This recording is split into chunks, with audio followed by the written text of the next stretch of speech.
माजलगाव नगर परिषदेच्या माजी नगराध्यक्षा सुमन माणिकराव मुंडे यांनी दाखल केलेल्या अर्जावरून बीड जिल्ह्यातील कुणबी जात प्रमाणपत्र रद्द करण्याचे कोणतेही आदेश महसूल मंत्र्यांनी दिलेले नाहीत। तसेच रेखा अंकुशराव अंबुरे यांचे कुणबी प्रमाणपत्र रद्द करण्यात आलेले नाही असा स्पष्ट अहवाल महसूल मंत्र्यांच्या विशेष कार्य अधिकाऱ्यांना सादर करण्यात आलाय।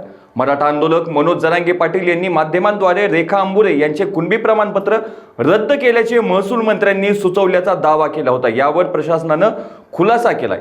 रेखा अंबुरे यांनी माजलगाव नगर परिषद सार्वत्रिक निवडणूक 2025 मध्ये मागास प्रवर्ग महिलामधून विजय मिळवला होता। त्यांनी मौजे खळवट लिमगाव तालुका वडवणी येथील कुणबी नोंद असलेला नमुना 33 जिल्ह्याच्या संकेतस्थळावर अपलोड करण्याची विनंती केली होती।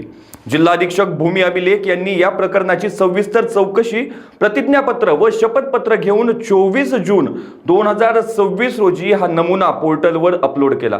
सध्या रेखा अंबुरे यांचे कोणतेही कागदपत्र प्रलंबित नाहीत। माजी नगराध्यक्षा सुमन मुंडे यांच्या अर्जावर महसूल मंत्र्यांनी फक्त चौकशी करण्याचे निर्देश दिले होते। बीड जिल्ह्यातील कोणतेही कुणबी प्रमाणपत्र रद्द करण्यात आलेले नाही।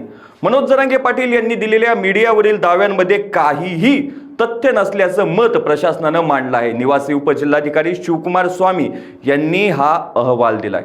अशाच ताज्या अपडेटसाठी लोकांच्या टीव्हीला सबस्क्राइब करा आणि लाईक करायला विसरू नका।